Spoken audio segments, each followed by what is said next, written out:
मयि भक्तिर्हि भूतानाम अमृतत्वाय कल्पते दृष्टा ददासीत् मोक्षं भवति नाम मदापना।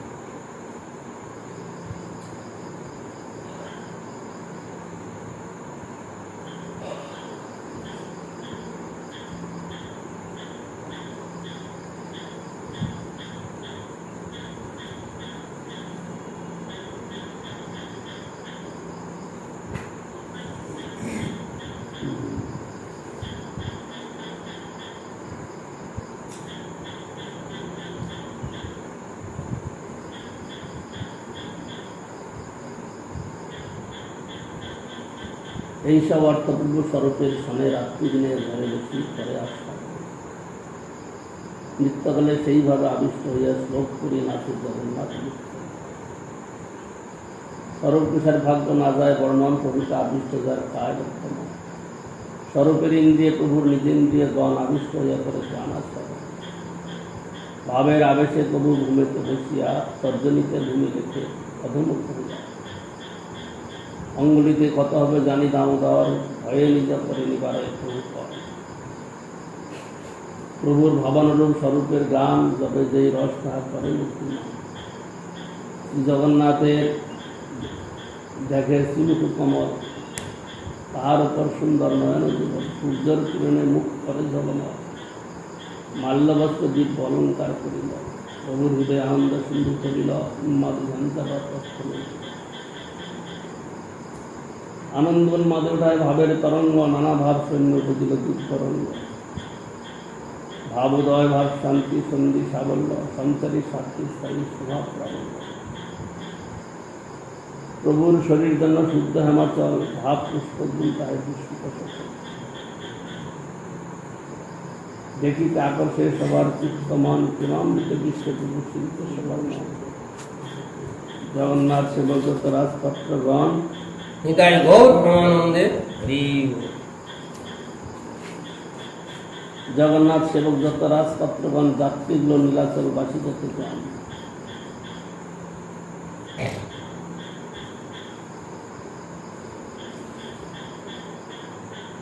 প্রভুর নৃত্য প্রেম দেখি হয় চমৎকার, কৃষ্ণ প্রেম চলিল হৃদয়ে সভা। প্রেমে নাচে গায়ে লোক করে তোলা হয়, প্রভুর নৃত্য দেখি সবে আনন্দ কি হয়।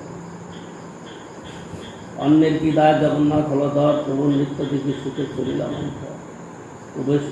প্রভু সুখে নৃত্যরঙ্গ দেখে রথ রাখি, সে কৌতুক দেখিছিল সৈতার সাথে। এই প্রথম প্রভু নৃত্য করিতে ভ্রমিতে, প্রতাপরুদ্রে লাগিলা করিতে।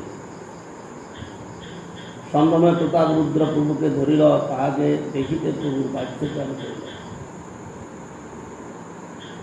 রাজা দেখে মহাপ্রভু করেন ধিক্কার, শ্রী বিষয় স্পর্শ হইল আমার। আবেশিতে নিত্যানন্দ না হইলা সাবধানে, কাশীশ্বর গোবিন্দ আসিল অন্য স্থান।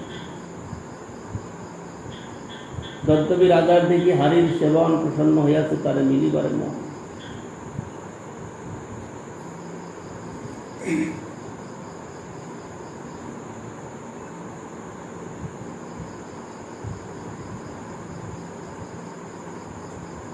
তথাপি আপন গণে করিতে সাবধান, বাহ্যে কিছু রোষাবাস হইল ভগবান। প্রভুর বচনে রাজার মনে হইল ভয়, সার্বভৌম ভয় তুমি না করো সংশয়। তোমার উপরে প্রভুর সুপ্রসন্ন মন, তোমার লক্ষ্য করি শেখায় নিবেদন। অবসর জানি আমি করিব নিবেদন, সেই কালে যাই করিও প্রভুর মিলন। তবে মহাপ্রভু রথ প্রদক্ষিণ করিয়া রথ পাশে যাই ঠেলে রথে মাথা দিয়া। ঠেলিতেই চলিল রথ হর হর করি, চতুর্দিকে লোক সব বলে হরি হরি। তবে প্রভু নিজ ভক্তগণ লইয়া সঙ্গে, বলদেব সুভদ্রা নৃত্য করে সঙ্গে। তাহার নৃত্য করি জগন্নাথ আগে আইলা, জগন্নাথ এই নৃত্য করিতে লাগিলা। চলিয়া আইলা রথ বলগণ্ডী স্থানে, জগন্নাথ রথ রাখি দেখে দাহিনে বামে। বামে বিপ্র শাসন নারিকেল বন, দাঁড়িয়ে তো পুষ্প উদ্যান যেন বৃন্দাবন।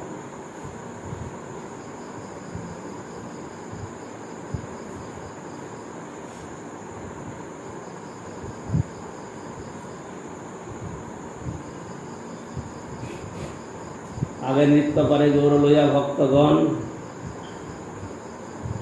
রথরাজি জগন্নাথ করেন দর্শন। সেই স্থলে ভোগ লাগে, আচারের নিয়ম, কোটি কোটি ভোগ জগন্নাথ করে আসে।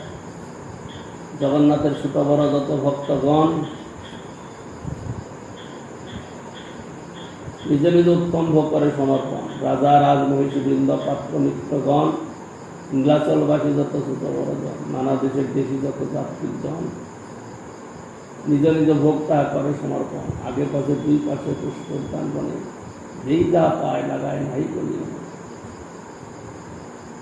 ভোগের সময় লোকের মহাবীর হইল, নৃত্যচারী মহাপ্রভু উপবনে গেল। প্রেমাবেশে মহাপ্রভু উপবন পাইয়া পুষ্পোদ্যানে গৃহকুণ্ডায় রহিলা করিয়া। একবার পুরীতে এরকম ভোগের সময়তে দাঁড়িয়ে আসছি, দর্শন করছি, আর ভক্তরা তো সুরে সুরে দিচ্ছে, যে যা পাচ্ছে। সেইটা আবার পান্ডারা আবার উল্টে সুরে দিচ্ছে। কি সর্বনেশের কাজ হলো, একটা নারকেল দিয়ে এক পান্ডার মুখে লেগে গেল, আর দণ্ডের রক্ত কাটে, মানে নাকের কিছু ক্ষতি হয়ে গেল। মানে এমন মারছে, নারকেলটা গিয়ে একদম সেই পান্ডাটা কম বয়সের অল্প বয়সের লোকটা মুখের মধ্যে গিয়ে লাগলো, ঘুম করে আর রক্ত পড়ে। আর তাকে ওখান থেকে সরিয়ে নিয়ে গেল।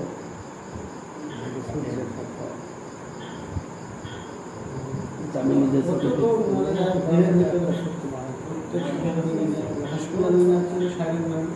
এটা আমি নিজে দেখেছিলাম, নিজের চোখে। নারকেলটা কীভাবে লাগলো গিয়ে, সে অন্যদিকে মন অসাবধান ছিল, ছুটছে তো শুধু লোক, হাজারো সূর্যের মতো কোনটা ধরছে।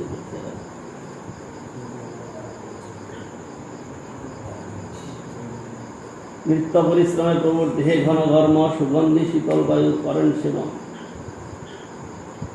যত ভক্ত কীর্তনী আসি আরামে, অতি বৃক্ষ তলে সবে করেন বিশ্রাম। এই তো কহিল প্রভুর মহাসংকীর্তন, জগন্নাথের আগে দিয়েছে রথাগ্রতে প্রভু হইতে করিলেন অর্পণ। চৈতন্য রথারস্বরাদি পদবী লীলাচলপতি, অদগ্রহ প্রেমী পরিত নটমূল্লাস বিবর্ত। শহর সঙ্গায় বিপরীত তনুর দুঃখ সচৈতন্য তিন মেঘনবতীতে ইহা যেই শুনেছেই সেই চৈতন্য পায়, সুদৃঢ় বিশ্বাস প্রেম মুক্তি হয়। শ্রীরূপ রঘুনাথ পদে যারা চৈতন্য পরিচালিত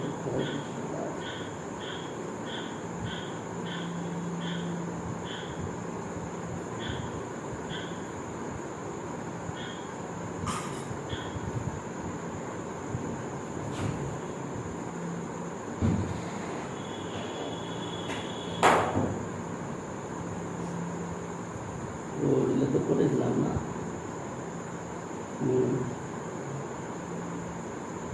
আসলো করছিলাম।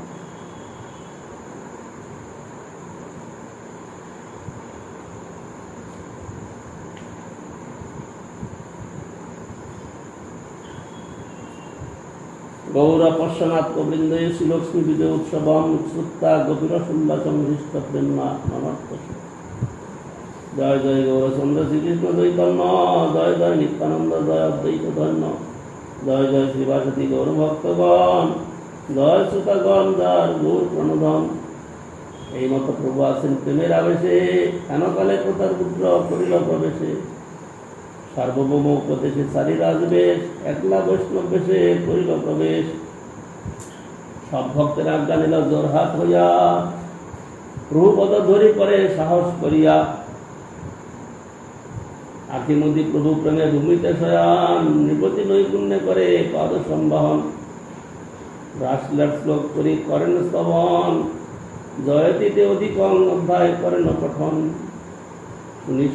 শুনিতে শুনিতে প্রভুর সন্তোষ অপার, বল বল বলি প্রভু বলে বারবার। তব কথামৃতম শ্লোক রাজাতে পড়িল, তো বিশাল সমস্যায় দাঁড়ালো, চাপ করে যাচ্ছে।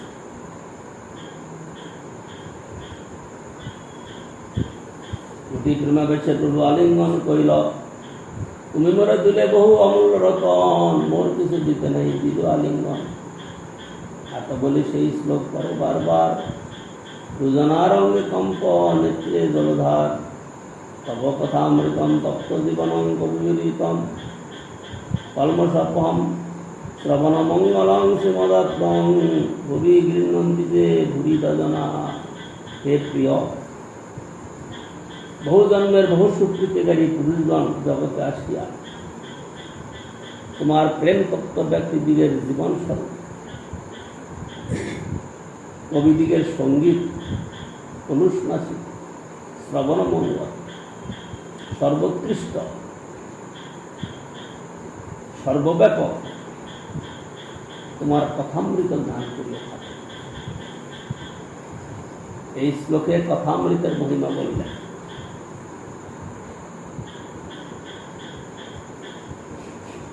রামকৃষ্ণদেবের কোনো বই লিখেছে, আমি পড়েছিলাম, তার মধ্যে এই শ্লোকটা প্রথমে দিয়েছে। প্রচ্ছদপটের নিচের কথাটা এই কথা লিখেছে, কথামৃতম তত্ত্ব জীবন। কোথাকার কথা কোথায় লাগিয়ে দিয়েছে, এরা বুঝবার লোক নয়। ভুরিদা ভুরিদা বলি করে আলিঙ্গন, ইহ নাহি জানি হয় গুঞ্জন। পূর্বসেবা দেখি তারে কৃপা উপজিল, অনুসন্ধান বিনা কৃপা প্রসাদ করিল। এই দেখো চৈতন্যের কৃপা মহাবল, তার অনুসন্ধান বিনা করায় সফল। প্রভু বলে কে তুমি করিলা মোর হিত, আসম্বিতে আসি প্রিয়াও কৃষ্ণ লীলামৃত। রাজা কয় আমি তোমার দাসের অনুদাস, ভৃত্যের ভৃত্য কর এই মোরাস। তবে মহাপ্রভু তার ঐশ্বর্য দেখাইল, কারে না কহিবে এই নিষেধ করিল। রাজা হেন জ্ঞান প্রভু না কইল প্রকাশ, অন্তরে সকল জানেন বাহিরে উদাস। এইখানে ঐশ্বর্য দেখালেন, এখানে সর্বজ মূর্তি দেখালেন। এই সর্বজ মূর্তি রাজা পরে ওখানে প্রতিষ্ঠা করে, ওই পুরী ধামে, হ্যাঁ, জগন্নাথ মন্দিরের কাছে ঘটেই সেখানে সর্বজয় রাজার প্রতিষ্ঠিত। কষ্টাপুত্রের ভাগ্য দেখি ভক্তগণে, রাজারই প্রশংসাবে আনন্দিত মনে দণ্ডবোধ করি রাজা বাহিরে চলিলা। জোর হস্ত করি সব ভক্তেরে বন্দিলা, মধ্যাহ্ন করিলা প্রভু লইয়া ভক্তগণ, বাণীনাথ প্রসাদ লইয়া কইল আগমন। সার্বভৌম রামানন্দ বাণী হাতে দিয়া, প্রসাদ পাঠালো রাজা বহুত করিয়া।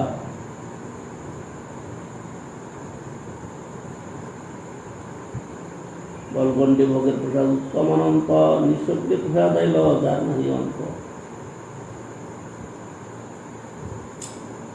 সানা পানা ওই রাম্র নারিকেল কাঁঠাল, নানাবিধ কদলোক আর বীজতাল। বীজতাল এখন রথযাত্রা, এখন তো অনেক দেরি হয়ে গেছে। এখন তালের বীজগুলো শাকগুলো অনেক শক্ত হয়ে যাবে, নরম থাকবে না।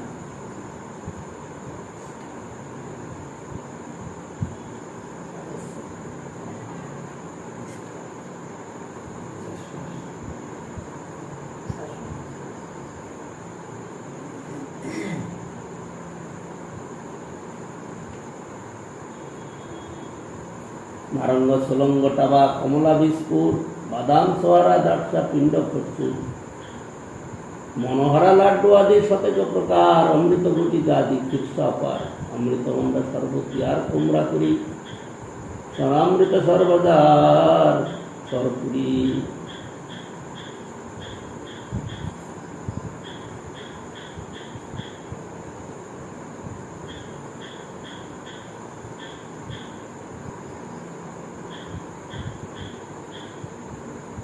সব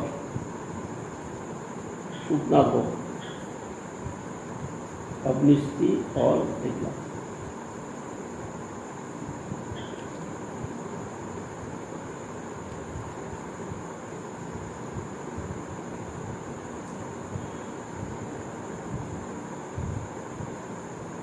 হরিবল্লভ সেউতি কর্পূর মালতী ডালিমা মরিচ লারু নবাত অমৃতি পদ্মশ্রেণী চন্দ্রকান্তি খাজা খণ্ড সার বিহরি কদমা তিলা খাজার প্রকার এগুলো সব মিষ্ট দ্রব্য।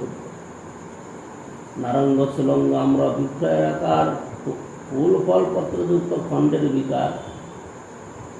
মানে ছোটবেলায় দেখেছি এই দুর্গা পূজার সময়তেই এটা বেশি তৈরি হয়, এই রথের সময়। বাদাম ছাপা, হ্যাঁ, কড়াই ছাপা, কি ছাপা? কড়াই ছাপা, বাদাম ছাপা। না, ওটাকে কি বলে আমাদের দেশে? ওই ভাষাটা মনে আছে।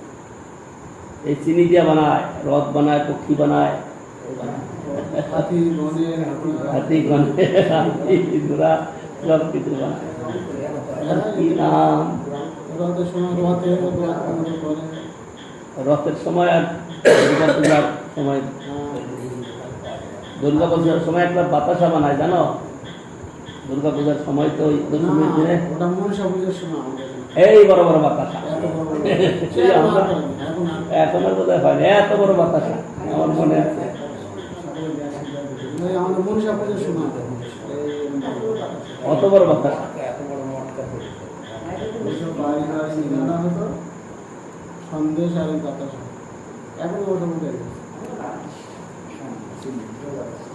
এখন সব মিষ্টি নদী যুদ্ধমণি তপ্র রসলা শিখরিণী সলবন মুদ্রাঙ্কুর আধা খানি খানি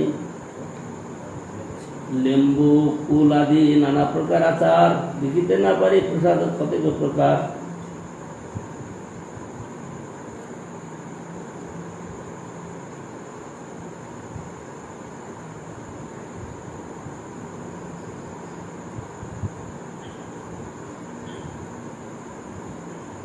প্রসাদে পূরিত হইল অর্ধভুবন, দেখে সন্তোষ হইল মহাপ্রভুর মন। এই মতো জগন্নাথ করেন ভজন, এই সুখের মহাপ্রভুর জোড়ায় নয়ন। কেয়াপত্র দনি আইল রোজা ৫-৭, এক একজনে ১০ জনা দিল এই এত পাত। কীর্তনিয়ার পরিশ্রম জানি গৌর রায়, তার সবারে খাওয়াইতে প্রভুর মন ভাই। পাতি পাতি করি ভক্তগণে বসাইলা, পরিবেশন করিবারে আপনে লাগিলা। প্রভু না খাইলে কেহ না করে ভোজন, শরৎ গুসাই তবে কইল নিবেদন। আপনে বৈশ্য প্রভু ভোজন করিতে, তুমি না খাইলে কেহ না পারে খাইতে। তবে মহাপ্রভু বৈশে নিজগণ লইয়া, ভোজন করাইল সবাকে আকণ্ঠ পুরিয়া। ভোজন করি বসিলা প্রভু করিয়া স্মরণ, প্রসাদ বইল খায় সহস্রজন। প্রভুর আজ্ঞায় গোবিন্দ দিনহীন জনে, দুঃখী কাঙ্গাল আনি করায় ভোজনে। কাঙ্গালের ভোজন রঙ্গ দেখে গৌর হরি, হরি বল বলি তার উপদেশ করি। হরি বল বলি কাঙ্গাল প্রেমে ভাসি যায়, ওইসন অদ্ভুত লীলা করে গৌররা। সকালে যে ভদ্রমহিলা আসলো, তাকে কি খাওয়িয়ে টাইয়ে বিদায় করেছে তো নাকি? খেয়ে যায় আমাদের বাসি অন্য, হ্যাঁ, আমাদের বাসি অন্য। আলু ভাত দিয়ে দিয়েছিল, আলু আবার সিদ্ধ করে সুন্দর করে, কিন্তু খাওয়ার পরে বলে এটা তো কালকে রান্না না, একে বলে এমনি না সবাই। আমি আবার বলছিলাম না, যারা এরকম করে এরা এরকম খায় আর এরকম বলে যায় সবাই। এখানে আমি দেখেছি অর্ধেক খেয়েছে, অর্ধেক খেলে দিয়েছে। যাক, তাইলে কিছু এদেরকে কিছু হাতে দিয়ে দিলেই বিদায় করা হয়। এদের আদর করে খাওয়িয়ে তারপরে আবার কিছু দেওয়া না দিয়ে শুধু হাতে কিছু দিয়ে দাও। এই একবার আমি দেখেছিলাম এলাহাবাদে, কোনো একটা তিথির দিনে আমাদের উপবাস ছিল। দুপুরে পাঠ করছেন আশ্রম মহারাজ, কোনো একজন ভক্ত আসছে। আমি জানালাম যেরকম আসছে একজন ভিক্ষা চাচ্ছে, ওদেরকে 1 টাকা দিয়ে বিদায় করে দাও। তখনকার দিনে চারানাই মানে অনেক, আর চারানা দেওয়াটাই অনেক। 1 টাকা দিয়ে বিদায় করে দাও। এরকম কিছু দিয়ে বিদায় করে দিতে হবে, আদর করতে হবে।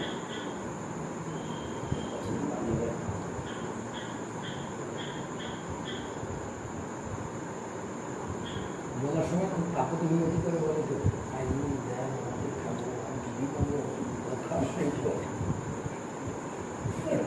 খাওয়া বরাবর এরকম সমালোচনা করে। হ্যাঁ, এই জন্য আমাকে রাগ হয়। খাওয়ার সময় কিন্তু খুব কাপে তুমি যদি আমাকে দেন, আমি দেন তো দিই। খাওয়া বলে এই কি এরকম হলো? তখন আমার মাথা পড়ে। এই জন্য আমি দিয়ে বিদায় করে দিই। ওই হাতে হাতে একটু দিয়ে বিদায় করে দিতে হবে, বা পয়সা দিয়ে বলে যাও, মানে এক পথ চাল দিয়ে বিদায় করে দিতে হবে।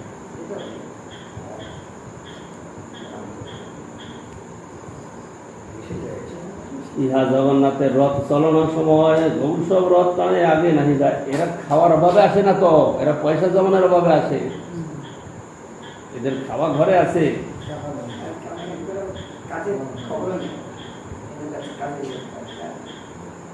ওই এর পয়সার খবরে আসে, যেদিন একটু পয়সা দিয়ে দিলে বিদায় হয়ে যায়।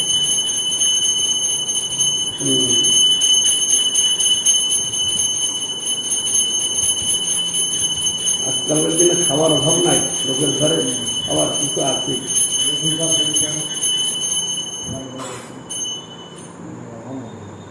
ইহা জগন্নাথের রথ চলানোর সময় গৌর সব রথ টানে আগে নাহি যায়। টানিতে না পারে গৌর রথ ছাড়ি দিল, পাত্র মিত্র লইয়া রাজা ব্যগ্র হইয়া আইল। মহামাল্যগণে দিল রথ চালাইতে, আপনি লাগিল রথ না পারে টানিতে। ব্যগ্র হইয়া আনে রাজা মত্ত হাতিগণ, রথ চালাইতে রথে করিল সাজন যোজন। মত্ত হস্তিগণ টানে যার যত বল, এক পদে না চলে রথ হইল চল। তিনি মহাপ্রভু আইলা নিজগণ লইয়া, মত্ত হস্তি রথ টানে দেখে দান্ডাইয়া। অঙ্কুশের ঘায়ে হস্তি করে চিৎকার, রথ নাহি চলে লোকে করে হাহাকার। তবে মহাপ্রভু সব হস্তি ঘুচাইল, নিজগণের রথ কাছি টানিবারে দিল। আপনে রথের পাশে ঠেলে মাথা দিয়া, হর হর করি রথ চলিল যায়। হর হর শব্দটা দুইবার, হর হর মানে খুব তাড়াতাড়ি ফিরে যায়, হর হর করে। এটা একটা গ্রাম্য ভাষা, হর হর করে চলে।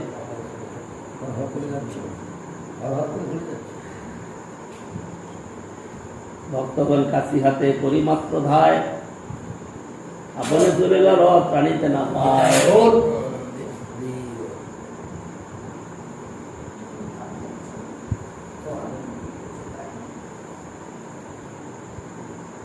আনন্দে করে লোক জয় জয় ধ্বনি, জয় জগন্নাথ বই আর নাই শুনি। নিমেষে তো গেল রথ গুন্ডিচার দ্বার, চৈতন্য প্রতাপ দেখি লোকে চমৎকার। জয় গৌরচন্দ্র, জয় শ্রীকৃষ্ণ চৈতন্য, এই মতো কোলাহাল লোকে ধন্য ধন্য। দেখিয়া প্রতাপ রুদ্র পাত্র মিত্র সঙ্গে, প্রভুর মহিমা দেখি প্রেমে ফুলে অঙ্গে। পাণ্ডবী জয় তবে করে সেবকগণে, জগন্নাথ বসিলা দিয়া নিজ সিংহাসনে। সুভদ্রা বলরাম নিজ সিংহাসনে আইলা, জগন্নাথের স্নান ভোগ হইতে লাগিলা। আঙ্গিনাতে মহাপ্রভু লইয়া ভক্তগণ, আনন্দে আরম্ভ করিল নর্তন কীর্তন। আনন্দে মহাপ্রভুর প্রেম উথলিল, দেখি সব লোক প্রেম সাগরে ভাসিল। নৃত্য করি সন্ধ্যাকালে আরতি দেখিল, আড়িটোটা আসি প্রভু বিশ্রাম করিল। অদ্বৈতাদি ভক্তগণ নিমন্ত্রণ করিল, মুখ্যমুখ নবজন নবদিন পাইল।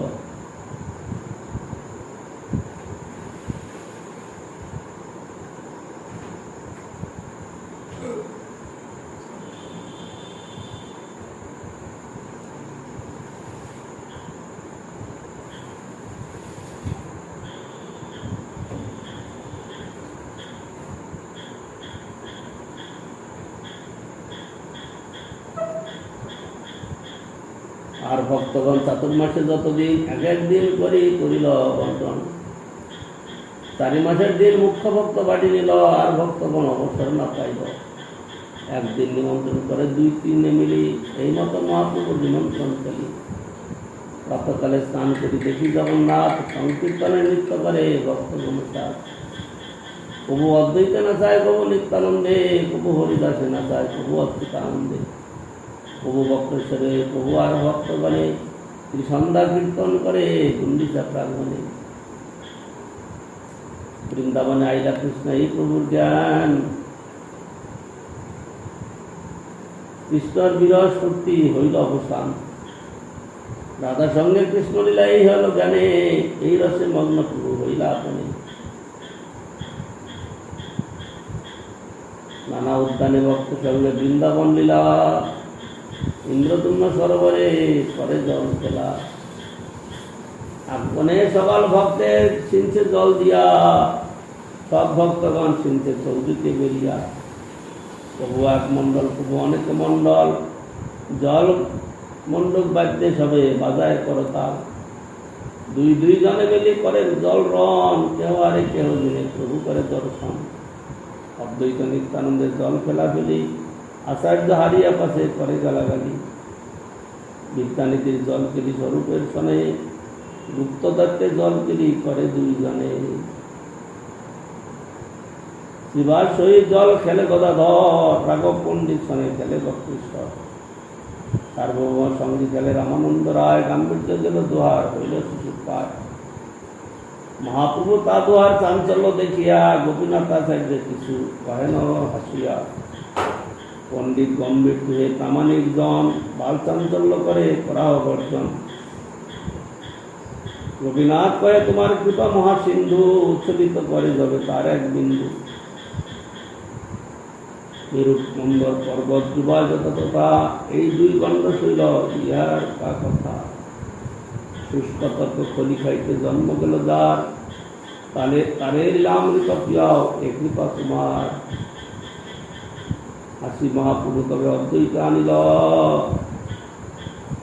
জলের উপরে তারে শেষ সজ্জা করিল। আপনে তার উপর করিল শয়ন, শেষ সাই লীলা প্রভু করিল প্রকটন। অদ্বৈত নিজ শক্তি প্রকট করিয়া, মহাপ্রভু লইয়া বলে জলেতে ভাসিয়া। এই মতো জল ক্রিয়া করি কতক্ষণ, আইটুটা আইলা প্রভু লইয়া ভক্তগণ। পুরী ভারতীয় আদি যত মুখ্য ভক্তগণ, আচার্যের নিমন্ত্রণে করিলা ভোজন। বাণীনাথ আর যত প্রসাদ আনিল, মহাপ্রভুগণে সেই প্রসাদ খাইল। অপরাহ্নে আসি কইল নর্তন, দর্শন নর্তন, নিশাতে উদ্যানে আসি করিলা শয়ন।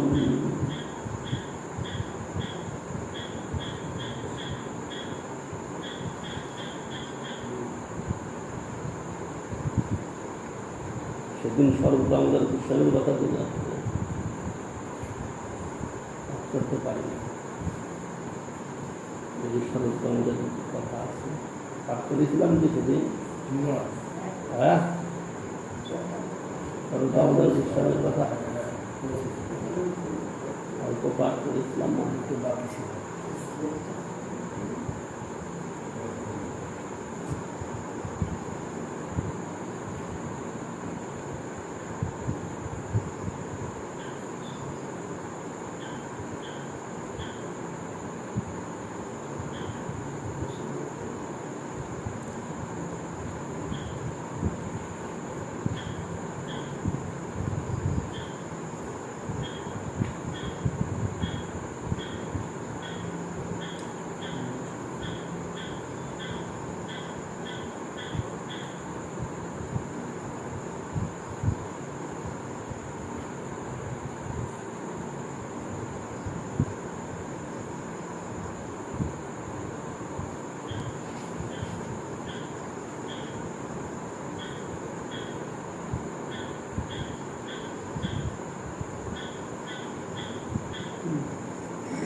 করেছিলাম।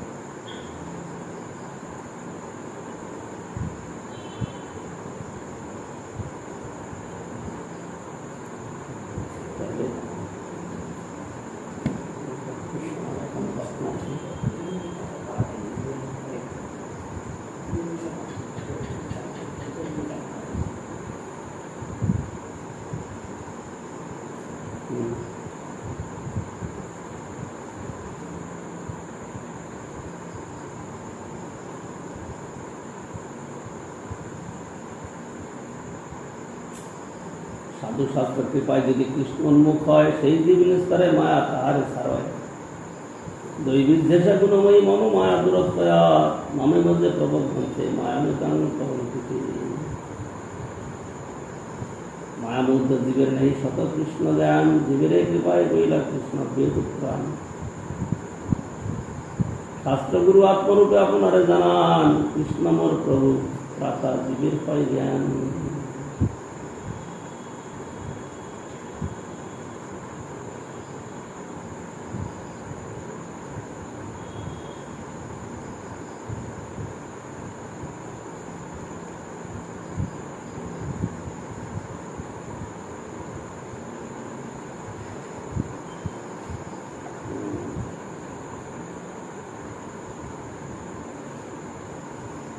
বেদশাস্ত্র কহে সম্বন্ধ বিধেয় প্রয়োজন, কৃষ্ণ প্রাপ্য সম্বন্ধ ভক্তি প্রাপ্তের সাধন। অবিধেয় নাম ভক্তি প্রেম প্রয়োজন, পুরুষার্থ শিরোমণি প্রেম মহাধন। কৃষ্ণ মাধুর্য সেবানন্দ প্রাপ্তির কারণ, কৃষ্ণ সেবা করে আর কৃষ্ণ রস আস্বাদন। ইহাতে দৃষ্টান্ত দইছে দরিদ্রের ঘরে, সর্বগ্রাসী দুঃখ দেখি কুশলে তাহারে। তুমি যারা দুঃখী তোমার আছে পিতৃধন, তোমার না কহিল অন্যত্র সারিল জীবন। সর্বজ্ঞের বাক্যে করে ধনের উদ্দেশ, ওইসে বেদ কোরআন দিবে কৃষ্ণ উপদেশ। সর্বজ্ঞের বাক্যে মূলধন অনুবন্ধ, সর্বশাস্ত্র উপদেশে শ্রীকৃষ্ণ সম্বন্ধ। বাপের ধন আছে জ্ঞানে ধন নাই পায়, তবে সর্বজ্ঞ কহে তারে প্রাপ্তির উপায়। এই স্থানে আছে ধন যদি খুঁজিবে দক্ষিণে, ভিন্ডুল বরলে উঠিবে ধন না পাইবে। পশ্চিমে খুঁজিবে তাহার যক্ষ এক হয়, সে বিঘ্ন করিবে ধনে হাত না পড়ে। উত্তরে খুঁজিলে আছে কৃষ্ণ জগরে, ধন নাই পাবে খুঁজিতে গিলিবে সবারে।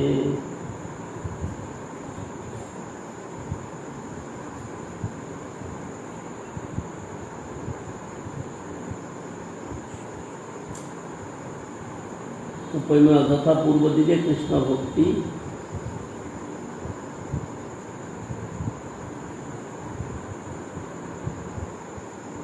দক্ষিণ দিকে কর্মকাণ্ড, পশ্চিম দিকে সিদ্ধিকাণ্ড, মতান্তরে জ্ঞানকাণ্ড, উত্তর দিকে জ্ঞানকাণ্ড, মতান্তরে যোগকাণ্ড।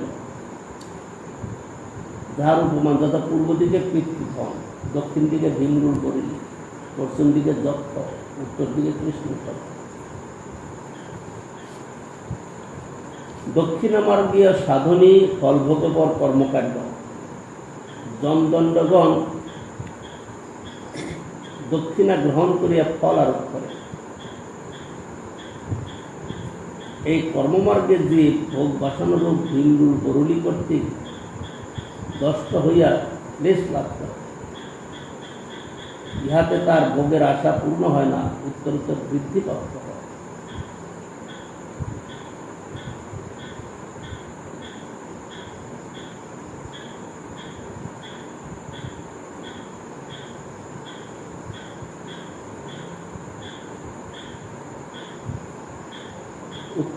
উত্তরমার্গীয় সাধনী সিদ্ধিবাঞ্ছাপর যোগবান, তাহাতে কৈবল্যরূপ কৃষ্ণবর্ণ অজগর সর্প শুদ্ধজীব সত্তাকে গ্রাস করে। তাহার মতে উত্তরমার্গীয় সাধনী নিষ্কাম জ্ঞান মার্গ, তথায় শুদ্ধ জীব সত্তা ব্রহ্ম সাধুর্য রূপ কৃষ্ণ সর্পের কবলগ্রস্ত। যক্ষ ধন আগলাইয়া থাকে, অর্থাৎ ধনের রক্ষাকর্তা, ধন প্রদাতা নহে। যক্ষর নিকট প্রাপ্তিগণের বিনাশ ব্যতীত ধন লাভ দুরাশা মাত্র, অর্থাৎ ধন লোভে প্রভাবিত হইয়া যক্ষ পরিশেষে গ্রহণ অবিনাশী বিনাশকারী। বস্তুত জ্ঞান মার্গে বা যোগ মার্গে সাধুর্য বা কৈবল্য উভয় জীব সত্তার সংহার কর্তা।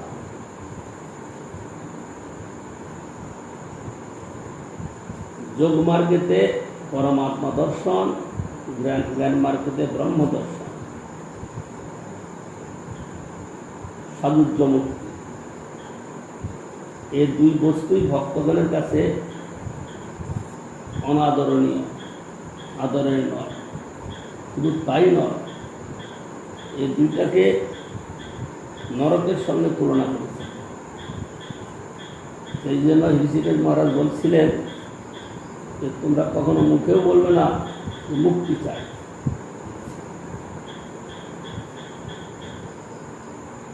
মুক্তি চাওয়ার কথা কখনো বলবে না। তাহলে কি চাই? হ্যাঁ,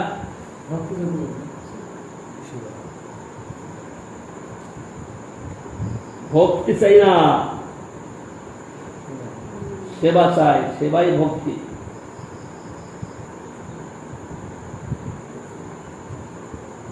গোপীগণ কোথাও বলেছেন যে কৃষ্ণের দর্শন চাই না, তার সেবা করার সুযোগ চাই।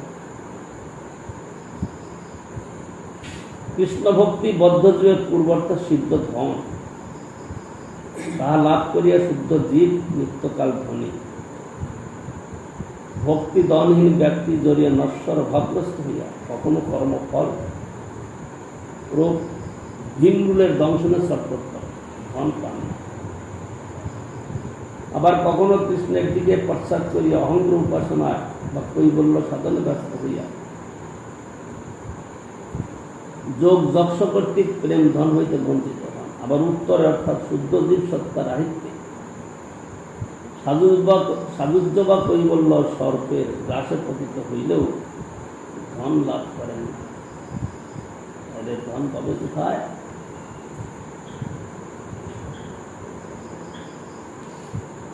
উত্তরে খুদিলা আছে কৃষ্ণ জগরে, ধন নাই পাবে খুদিতে গিলিবে সবাই। পূর্ব দিকে তাতে মাটি অল্প খুদিতে, ধনের ধারে পরিবেগ তোমার হাতে। পূর্ব মানে কি? এখানে পূর্ব দিকটা যে বলছে, পূর্ব দিকে খুঁজলেই পাওয়া যায়। পূর্ব দিকটা কি? পূর্ব মহাজনগণ যে আদর্শ পথ দেখিয়েছেন বেদশাস্ত্র আদি, সেইটা হলো আমাদের পূর্ব দিক। দুর্বর্গগণ, মহাজনগণ, পূর্ব সুরীগণ যে পথ দেখিয়েছেন সেই পথটা হলো পূর্ব পথ,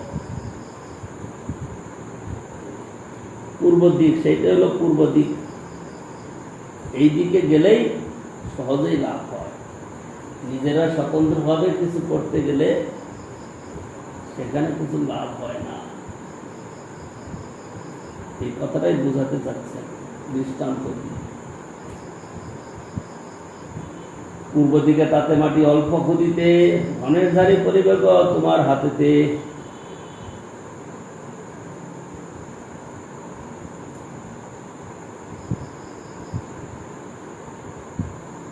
ওইসে শাস্ত্র কয়ে কর্ম জ্ঞান যোগ ত্যাগে ভক্তে কৃষ্ণ বশ হয়, ভক্তে তারে ভজি।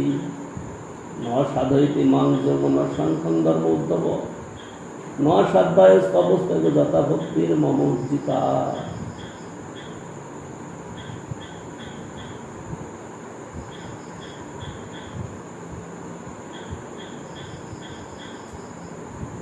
ভক্ত হমে গ্রাহ্য শ্রদ্ধাত্ম প্রিয় শতাম, ভক্তি পুনাতি মন নিষ্ঠা সবাগানপি সম্ভবাত।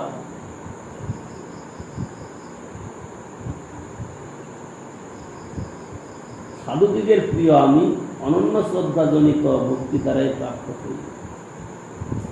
মননিষ্ঠ ভক্তি চণ্ডালকেও জন্মদোষিতে পরিত্রাণ করে।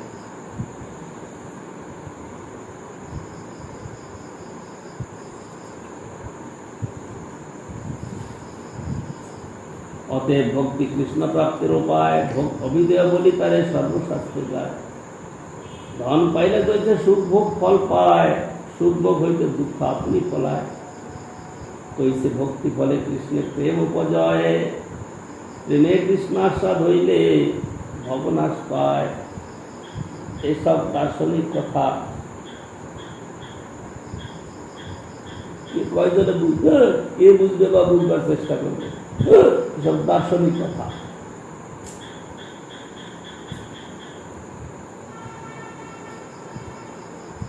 তৈছে ভক্তি ফলে কৃষ্ণের প্রেম উপজ হয়, প্রেমে কৃষ্ণ আস্বাদ হইলে ভবনাশ। যখন কৃষ্ণ দর্শন, কৃষ্ণ প্রাপ্তি, কৃষ্ণ প্রেমার সেবার সুযোগ হবে, তখন অনায়াসে ভবনাশ। ভবনাশ মানে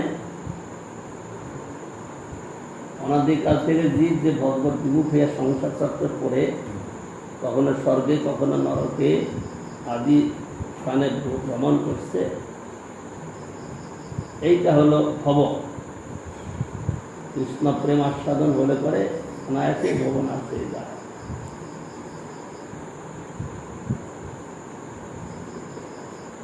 দারিদ্র দাস অবক্ষয় প্রেমের ফল নয়, প্রেম সুখ ভোগ মুখ্য প্রয়োজন হয়। এটা স্বাভাবিক কথা। দরিদ্র লোকের প্রয়োজনটা কি? বলে খেতে চাই, ঘর চাই, কাপড় চাই, এটা চাই। কিন্তু টাকা পেলে সব দিন, তাই না? ঘর বাড়ি টাকার খাওয়া পয়সা খাওয়া পড়ার কোনো চিন্তা নেই, টাকা চাই, ধন চাই। ধন পেলে এসব অনায়াসে পাওয়া যেতে পারে। সেই জন্য ভক্তি ধন চাই, এখানে বলছেন সেই কথাটা। দারিদ্র নয়, ভবক্ষয় প্রেমের ফল নয়। প্রেম সুখ ভোগ মুক্ত প্রয়োজন হয়। বেদশাস্ত্র কয়ে সম্বন্ধ বিধেয় প্রয়োজন। কৃষ্ণ কৃষ্ণ ভক্তি প্রেম তিন মহাধন। বেদাদি সকল শাস্ত্রে কৃষ্ণ মুক্ত সম্বন্ধ, তার জ্ঞানে আনুষঙ্গে যায় মায়া বন্ধ।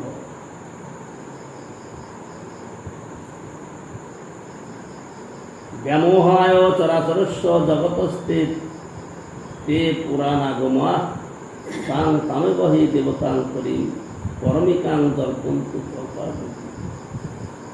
সিদ্ধান্তে পুনরকেব ভগবান বিষ্ণু সমস্ত আগম ব্যাপারেষু বিবেচন ব্যতিকরং নিতেষু নিশ্চিয়তে।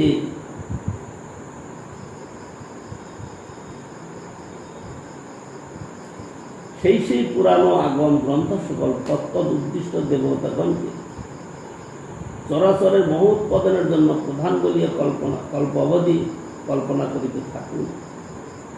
সেই সমস্ত আগমাদি ভালো করিয়া দেখিলে সিদ্ধান্ত স্থলে বিষ্ণুই একমাত্র ভগবান বলে নিশ্চিত হয়।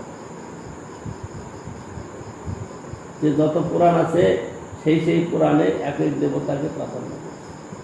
কূর্ম পুরাণ, সেখানে কূর্মদেবী ভগবান। শিব পুরাণ, শিবই সেখানে সৃষ্টি স্থিতি লয়ের কারণ, এসব ব্যাখ্যা করেছে। কিন্তু বলছে সমস্ত কিছু চিন্তা ভাবনা করে দেখলে বোঝা যাবে কি যে বিষ্ণুই একমাত্র ভগবান, আর যাদের মহিমা বর্ণন করা হয়েছে তারা ব্যক্তিরে মুখ্য গৌণ বৃত্তি কিংবা অন্য ব্যক্তি রেখে বেদের প্রতিজ্ঞা কেবল হয় কৃষ্ণকে।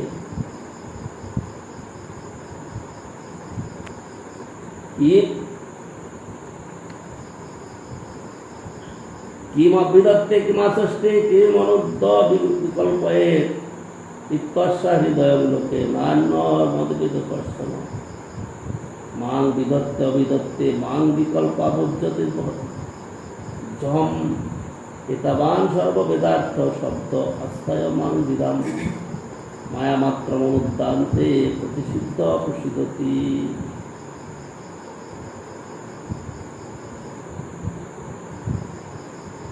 বেদ বচন সকল কাহাকে বিধান করে এবং কাহাকে বা প্রতিপন্ন করে, কাহাকে উদ্দেশ্য করে বিকল্পনা করে, বেদের এইরূপ তাৎপর্য আমি ব্যতীত আর কেহ জানে। আমি বলিতেছি আমাকেই বেদ বচন সকল সাক্ষাৎ বিধান অভিধান করে এবং আমাকেই বিকল্পনা দ্বারা উক্তি করে। আমি সর্ববেদার্থের একমাত্র তাৎপর্য। বেদ মায়া মাত্রকে বিচার করিয়া তাহাকে পরিশেষে সম্পূর্ণরূপে প্রতিশোধ করতে প্রসন্ন হয়। অনেক বিচারাদি করার পরে নিষ্কর্ষ বেরোল না ভগবানের ঠিক আছে, এই কথাটা এখানে বলতে চাচ্ছে। যত বিচার করবে ততই বিচার করতে থাকবে, কিন্তু শেষে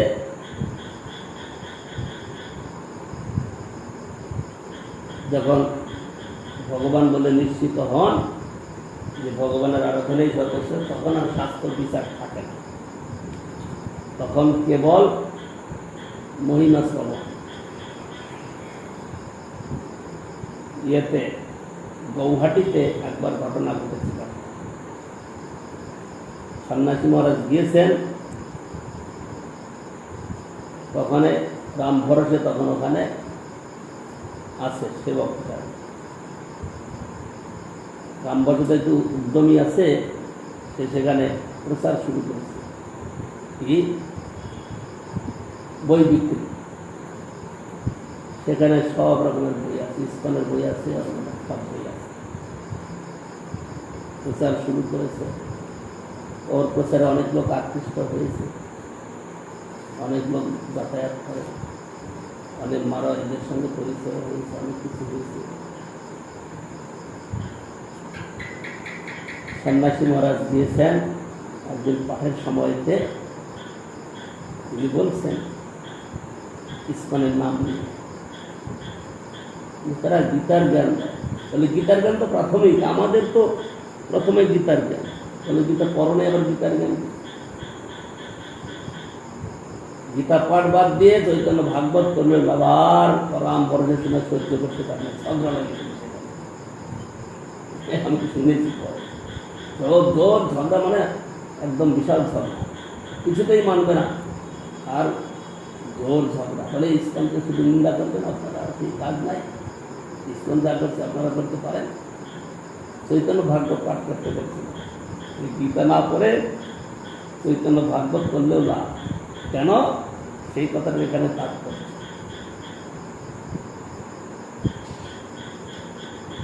যতদিন পর্যন্ত ভক্তির কথা অনুভব না হবে ততদিন গীতার কথা পাঠ করবে, ততদিন গীতার কথা উপদেশ করবে। আর যখন ভক্তির কথা অনুভব হবে তখন বলবে না, কেবল চৈতন্য ভাগবত পাঠ, সেখানে লীলা কথা আছে।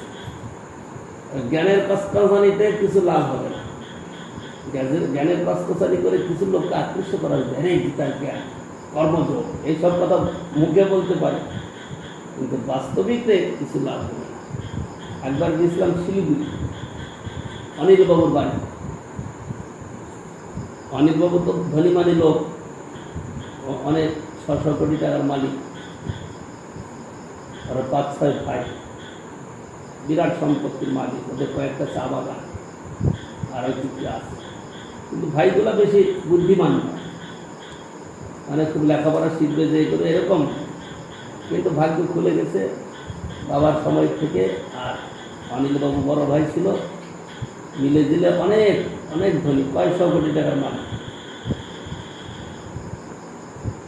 ওরা বা ওই কি বলে ভারত সেবাশ্রমের প্রতি আকৃষ্ট। ভারত সেবাশ্রমের স্বামীজি দিশাঙ্গদের খোবা, তাদের লক্ষ লক্ষ কোটি কোটি টাকা দেয়, কিন্তু তারা আবার অনিলবাবু কতটা শ্রদ্ধা করে, অনিলবাবুর মাসিক টাকাটাই দিতে চায়। অনিলবাবু তো কাজ ছেড়ে দিয়েছে। আমি বললাম, কাজ ছাড়লেন কিন্তু আপনি কিন্তু আপনার কমসে কম গদিতে বসবেন, আপনি আর কিছু করতে হবে না। বললাম, আমার ভালো লাগে না, ছেড়ে দিয়েছে, ছেড়ে দিতে আমি পয়সা দেবে না। তার ব্যাটারিটা বলতে পাল্টে দেয় না, বলে কয়েক বছর যাবৎ ব্যাটারিটা লাগিয়েছে, ইলেকট্রিক চলে গেলে আমি পাই না, তার ব্যাটারিটা পাল্টে দেবে। কিন্তু 600 কোটি টাকার মাল। তো এরকম মাসে 15,000 টাকা করে দেওয়ার কথা, তাও সময় মতো দেবে না, তাও দেয় না। আমি বললাম, আপনি কাজ ছাড়লেন কেন? আপনি যখন এখানে থাকবেন, আপনি আপনার সিট আলাদা থাকবে, বসে থাকবেন সেখানে, ওরা যা করতে করুক, তাকে আপনি উপদেশ দেবেন না, কিন্তু আপনি আপনার অধিকারটা রাখবেন। পাটনাতে দেখেছি সত্যনারায়ণ অগ্রবাল, সে হলো অনেক পরের জেনারেশন, 2-3 জেনারেশন পরে। তার যে বুড়ো দাদুটা আছে, আর 1-2 পুরুষ আগে, সে তাকে কি করবে, অফিসে না বসাবে। তার অফিসে না গেলে ভালো লাগবে না। বুড়ো, বর্তমানে 100 সাল বয়স, ওই উপরে তার বাড়িটাই অফিস, বাড়িটাই সব 3-4 তলা বাড়ি, নিচের তলাটা অনেক বড়, সবটাই অফিস। কিন্তু সে অফিসে করবে, তার জন্য চেয়ার, তার জন্য সব অফিসের চেয়ার, অফিসে। আমি বললাম, অফিসটা আপনি ছাড়লেন কেন? আপনি অফিস ছেড়েছেন মানে আপনি সেখানে অনাবশ্যক হয়ে গেছেন। আপনি গিয়ে বসুন, আর কিচ্ছু করতে হবে না, ওরা যাকে ওদের কথা বলছে, কিন্তু আপনার অধিকার, আপনি অফিসের মালিক, আপনি বড় ভাই, আপনি মালিক, এইটা আপনাকে প্রভাবটা দেখানো দরকার ছিল, তা তিনি দেখান নাই। এরকম অনাদর করে চলছে। কথাটা কেন বলতে চাইলাম, গীতা কথাটা হলো কি, ভারত সেবাশ্রমের লোকেরা ওনাকে কেবল কর্মযোগ পর্যন্ত পাঠ করতে বলছে, এদিকে আগে যাবে না, শুধু কর্মযোগ পর্যন্ত পাঠ করবে তারা, বলে এরপরে তোমাদের অধিকার নাই।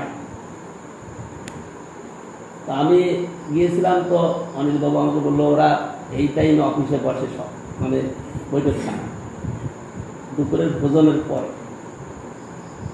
এই সব অফিস থেকে আসে, দুপুরে ভোজন করে, একসঙ্গে বসে তখন গল্প সল্প করে, ওই সময়টা আপনি যাবেন। আমি গেলাম, তো দেখলাম যে আমার সঙ্গে কথা বলার ওদের কোনো আগ্রহ নেই, সাধারণ লোক একটা এসছে, ওদের সঙ্গে কথা বলার সুযোগ হলো না। আর মাটাও বসে আছে ওখানে, 3-4টা ভাই, সব ভাই নাই, 3-4টা ভাই বসেছিল। বুঝলাম তাতে যে এদের খুব বুদ্ধি বিচার আছে, যে তা না, মোটা বুদ্ধি। অনিল বাবু তো এমনি ভক্ত হওয়ার পরে খুব ভালো হয়েছে, আগেও মোটা বুদ্ধিরই ছিল। সে ওই কি বলে, ওই ভারত সেবাশ্রমের পক্ষপাতে ছিল, সাগর মহারাজের প্রভাবেতে উনি ভক্তির কথা বুঝেছিলেন। ওরা বলেছে ওদেরকে যে গীতার মাত্র 3য় অধ্যায়, কর্মযোগ করলে তোমাদের অধিকার, এরপরে তোমাদের অধিকার না। ওরা এরপরে পড়বেও না, বুঝালে ওরা বুঝবে না, ওরা বুঝে নিয়েছে গুরুর আদেশ, কর্মযোগ। আর কর্মযোগের একটু তোমরা কি বুঝো, কারণ মোটা বুদ্ধির লোক তো, ওদেরকে বোঝানো যায় না। এই হলো পরিস্থিতি। সেইবার নাকি শুনেছিলাম 2 জনের সঙ্গে বিশাল লড়াই হয়ে গেল এই পাঠের সময়, রাত্রিবেলা। হ্যাঁ,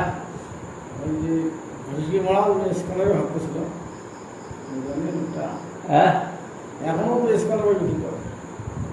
কোথায় ওখানে গেছেন? ও তো কলকাতায় থেকে। ওই সময় তো ইসলামের বই বিক্রি করতো, গাড়িতে করে ইসলামের গীতা সব কিছু বিক্রি করতো, সব বিক্রি করতো। তো সন্ন্যাসী মহারাজ বলছিল যে গীতা পড়া বাদ দিয়ে চৈতন্য ভাগবত করলে লাভ আছে। আর ও শুনে আগুন হয়ে গেল, ওখানে সহ্য করতে পারে থেকে বিরাট ঝগড়া হয়ে গেল। তার জন্য ওর বুদ্ধি যতটা ততটাই তো করবে। গীতার জ্ঞান আমাদের কারোর মধ্যে নাই। আমরা গীতার যে তাৎপর্য সেটা আমরা পরে এখনো কেউ বুঝতে পারবে না। গীতার কর্মযোগ কি বুঝবে? কয়জন লোকের অধিকার কর্মযোগ বুঝা? শুধু একটাই কথা বলো, কর্মযোগ যোগ করো, যত করো সেই যথেষ্ট, যত যত তপস্যা কমতে তৎক্ষণ সমদর্পণ, যা কিছু করো তুমি আমাকে ভোগ লাগাও। এইটা হলো কর্মযোগের মূল কথা। কিন্তু এই কথাটা কে বুঝবে? এই কথাটা তো তারাও কেউ বুঝবে না। সেই জন্য ওই সন্ন্যাসী মহারাজের উপদেশটাই ঠিক আছে, চৈতন্য ভাগবত পাঠ করো, গীতা পড়তে হবে। আর ওদের গীতা আগুন, ইস্কনকে আপনারা দোষারোপ করেন, গীতা পড়তে হবে না। ইস্কন গীতার কথা বলে, শুধু এইটি আপনারা বলতে চান। হ্যাঁ, শ্লোক মুখস্থ করে সে আলাদা ব্যাপার, কিন্তু যখন হরি ভজনের কথা আসবে তখন গীতার কথা বাদ করে, গীতার কথা সেখানে থাকে না। গীতার অল্প জ্ঞান, গীতার মধ্যে ভক্তির কি জ্ঞান রয়েছে? অল্প স্বল্প 2-1টা কথা রয়েছে।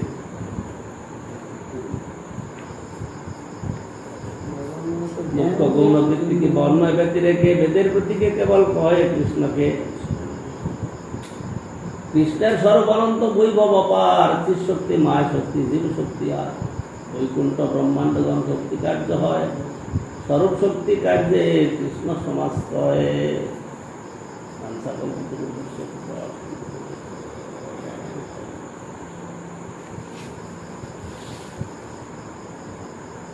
কত লীলা যে চলে।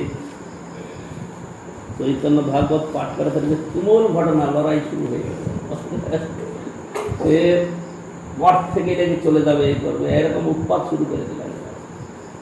আমিও বলেছিলাম যে মহারাজ কেন ডিসকাউন্ট বই আনছে আমি বলেছি, না গাড়িতে বড় গাড়িটা দিয়েছি চলবে বিক্রি করতে। হ্যাঁ আমি দূরের সময় এসে কম দামে পাওয়া যাবে দিতে অনেক। হ্যাঁ, দূরের সময় স্কেলাররা কম দামে দিতে দেয়। আচ্ছা, বিতরণ করে। হ্যাঁ ওই দিতে নিয়ে যাবো দূরের সময় করে দিতে। আর অন্য বই মালা মালা তো ঠিক আছে, পরে আমি বলেছিলাম না স্কেলার বই সবাই না, আমি বিক্রি করে আমার কিছু প্রফিট হয়। আমাদের হয়তো দাম বেশি, লাভ কম। হুম, আমাদের কিন্তু দাম বেশি, লাভ কম হয়। ইসলামের বই বলতে গেলে লাভ বেশি হয়। মানে ওদের কাছে ইয়া দেয়, তখন তো অনেকটা বিক্রি করে কমিশন দেয়, কমিশন দেয়, এক্সট্রা কমিশন। সেই সময় কিনে নিয়ে দেয়। দেশ হরে কৃষ্ণ হরে কৃষ্ণ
जय श्री श्री गुरु गोविंद बिहारी रत्नागिरी धरी जी की जय।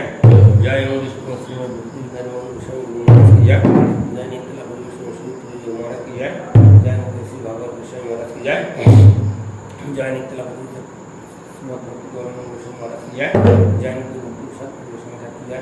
जय नित्य गुरु विष्णु महाराज की जय। जय नित्य गुरु विष्णु भक्ति सिद्धांत विष्णु महाराज की जय। जय नित्य गुरु विष्णु सुंदर बाज महाराज की जय। जय नित्य ठाकुर की जय। जय नित्य